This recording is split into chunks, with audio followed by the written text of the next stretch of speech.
RCB match ಗೆದ್ದಿದ್ದು ನಮ್ಗೆಲ್ಲರಿಗೂ ಖುಷಿಯಾಗಿದೆ. ಆದ್ರೆ ಶಶಾಂಕ್ ಮತ್ತೆ ಜಾನಿ ಸರ್ ಅವ್ರದ್ದು ಥಾಟ್ ಪ್ರೊಸೆಸ್ ಏನಿತ್ತು ಲಾಸ್ಟ್ ಫ್ಯೂ ಅವರ್ಸ್ ಅಲ್ಲಿ ನಾವು ಕೇಳೋಣ ಬನ್ನಿ. RCB ರಿವ್ಯೂ ಎಲ್ಲ ಇದೆಯಾ?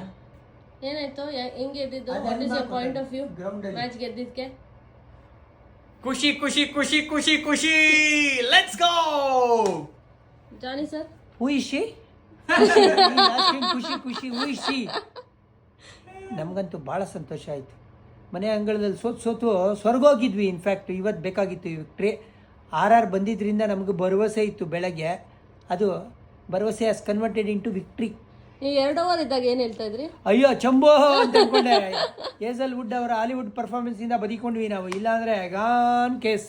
ಬಟ್ ಒಂದಂತೂ ನಿಮ್ಗೆ ಹೋಪ್ಸ್ ಇತ್ತು, 9 ರನ್ ತಗೊಂಬಂದ್ರೆ ಗೆಲ್ಬೋದು. ಅದಿತ್ತು. ಆದ್ರೆ RCB ಚೆನ್ನಾಗಿ ಮಾಡ್ತಾರೆ ಅಂತಲ್ಲ, RR ಎಡವುತ್ತಾರೆ 9 ರನ್ ಇದ್ರೆ ಲಾಸ್ಟ್ ಓವರ್ ಅಂತ ಡೆಫಿನೆಟ್ ಇತ್ತು ಅದು. ಸರ್ ಡಿವೈಡೆಡ್ ಬೈ 9 ಏನಿದೆ ಅದೆಲ್ಲ ಕಷ್ಟ. ಕರೆಕ್ಟ್ ಹಂಗೆ ಅನ್ಸ್ತದೆ ಯಾಕೋ.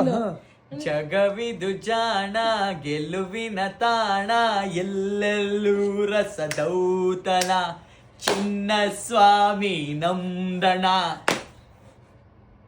ಫೋರ್ಗಳು ಬಂದಾಗ 6ಗಳು ಹೊಡೆದಾಗ ನಗು ನಗುತ್ತಾ ನಲಿ ನಲಿ RCB ಗೆಲ್ಲಲಿ.